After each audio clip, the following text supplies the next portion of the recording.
இதோ உதவி. சிரிக்கும் மற்றும் விளையாடும் குடும்பங்கள் ஒன்றாக இருக்கிறது என்று இறையியலாளர்கள் நீண்ட காலமாக பிரசங்கித்து வருகின்றனர். ஒன்றாக ஜெபிக்கும் குடும்பங்கள் ஒன்றாக இருக்கிறது. இது நிரூபிக்கப்பட்ட உண்மை. இதை இங்கே விரிவுபடுத்த வேண்டிய அவசியமில்லை. இந்த அத்தியாயம் குடும்பங்களை ஒன்றாக வைத்திருக்க 2 வழிகளை வழங்கும்.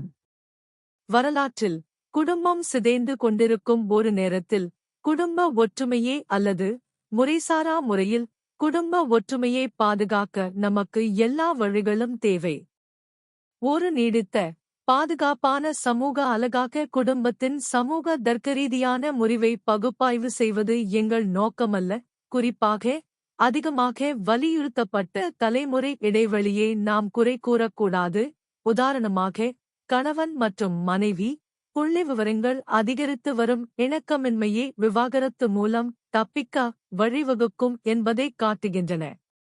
இது ஒரு தலைமுறை இடைவெளி காரணமாக அல்ல, மாறாக ஒரு புரிந்துகொள்ளும் இடைவெளி காரணமாகும்.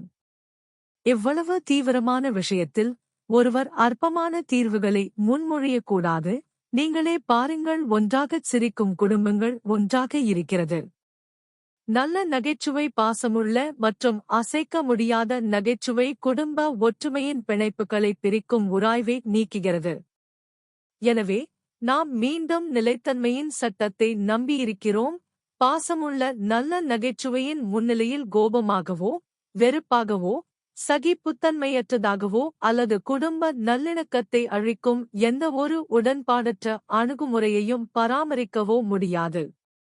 அது சீரற்றதாக இருக்கும், எனவே சாத்தியமற்றது. நல்ல நகைச்சுவையே ஒரு நிலையான ஆளுமை பண்பாக பராமரிப்பதும் அதை பெரும்பாலும் சிரிப்புடன் மகிழ்ச்சியுடன் வெளிப்படுத்துவதும் ஒரு மகிழ்ச்சியான குடும்பத்தை உருவாக்கும். குறிப்பாக குடும்பத்தின் ஒவ்வொரு உறுப்பினரிடமும் நல்ல நகைச்சுவை மற்றும் சிரிப்பின் ஆளுமை பண்புகள் விதைக்கப்பட்டு ஊக்குவிக்கப்பட்டால் அது நல்ல நகைச்சுவை மற்றும் சிரிப்பு தொற்றுநோயாக இருக்க உதவுகிறது. வெளிப்படையாக, விமர்சனமும் நச்சரிப்பும் மகிழ்ச்சியான குடும்ப வாழ்க்கைக்கு உகந்ததல்ல. கோபமான வாதங்களும் இல்லை. ஆனாலும் இவை பெரும்பாலும் குடும்பத்திற்குள்தான் எடுக்கப்படுகின்றன. குடும்ப வாழ்க்கை பாசமுள்ள நல்ல நகைச்சுவையால் நிறைந்திருந்தால், வீடுகள் சிரிப்பால் மகிழ்ச்சியாக இருந்தால் எவ்வளவு நன்றாக இருக்கும். ஒன்றாகச் சிரிக்கும் குடும்பங்கள் ஒன்றாக இருக்கிறது. மேலும் ஒரு தொடர்ச்சியாக, இரண்டாவது மகிழ்ச்சியான தீர்வு 2. ஒன்றாக விளையாடும் குடும்பங்கள் ஒன்றாக இருக்கிறது. நிச்சயமாக குடும்ப உறுப்பினர்கள் ஒருவரையொருவர் நேசிக்க வேண்டும். அதைக் காட்டுங்கள். ஆனால் உறுப்பினர்கள் ஒருவருக்கொருவர் விரும்புவது, ஒருவருக்கொருவர் இருப்பது போல, ஒன்றாக இருப்பது போல, குடும்பத்தின் ஒவ்வொரு உறுப்பினரும் குடும்பத்தின் மற்ற உறுப்பினர்கள் அனைவரிடமும் பிரபலமாக இருக்க குறைந்தபட்சம் கடினமாக முயற்சி செய்ய வேண்டாம். இருப்பினும் இது அரிதாகவே அப்படித்தான்.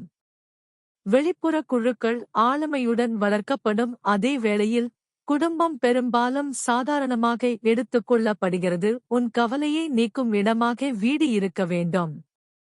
மேலும் வேடிக்கையாக இரு.